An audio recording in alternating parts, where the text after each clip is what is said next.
Hi everyone, it's Sally here from the ICE Primary team. Today's big question is inspired by an experience I had earlier this week. I found a spider here in my bedroom.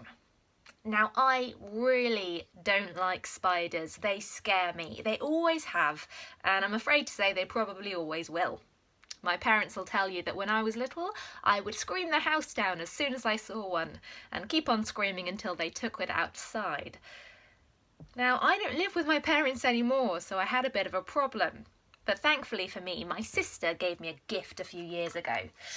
This is my spider catcher, and it's a special device that helps me to safely pick up spiders and take them outside without hurting them. So I used my spider catcher, I caught it, and I took it outside. But as I did so, I had a moment of thinking, why did God make creepy crawlies? So I thought we'd tackle that question today. The Bible tells us that God made everything. The sky, the earth, the sea and beyond. It was all made by Him. And He didn't make it to be empty.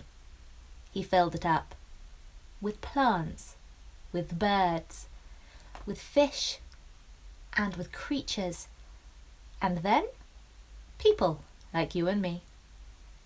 But why did He do it? Was He lonely? Did He want company? No.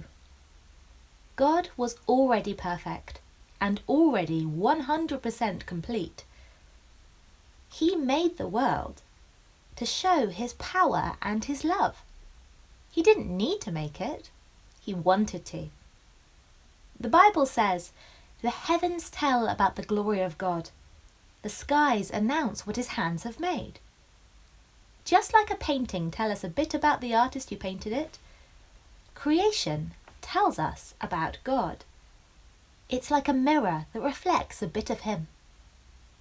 So when we say wow at a sunset, or we feel the drama of a stormy day, or the peace of walking in a cool forest, all of those things are a taste of what God is like. So what about bugs? Slimy, hairy, sometimes scary. Why would God make bugs? Well, I don't know if you've ever looked at a bug up close, but if you have, you'll realise that they are incredibly complicated. They look so different from an animal or a fish or a bird. They're a whole creation unto themselves. And bugs do lots of amazing things. I actually looked up some bug facts for this video and I found some I thought I'd share with you. First of all, did you know that dragonflies are some of the oldest creatures around? We have evidence of dragonflies living 300 million years ago. Or how about dung beetles? Now there are beetles who roll around big balls of poo. A dung beetle can drag a ball of dung that is 1,141 times its own weight. That's like me dragging 6 double-decker buses behind me.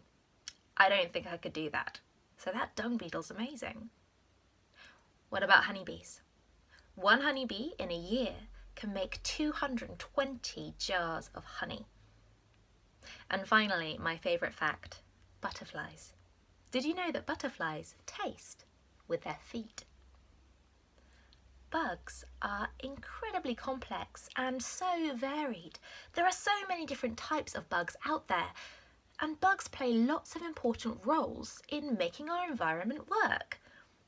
Bees help pollinate plants, and that helps our crops to grow. There are lots of bugs that break down dead things and almost recycle them so that new life can grow. And even spiders. Now, I don't like spiders, but spiders do an important job. They eat up the flies to keep us from being sick. These bugs have all been made to have a part to play in the world that we live in, and they are also amazingly complicated. They remind us of the one who created them, the one who's got all that creativity to come up with all these different types. Now, I'm pretty creative, but I don't think I could come up with 100 different types of bug. It would take me a long time.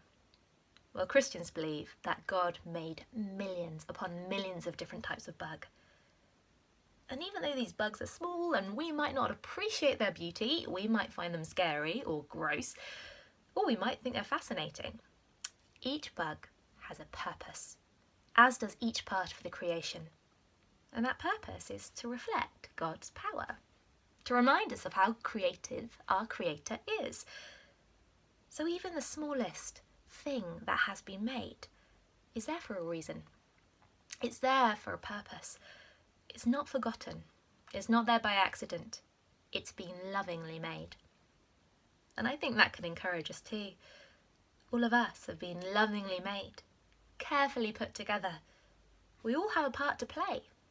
And that's in showing how creative God is and showing his love and sharing it with others.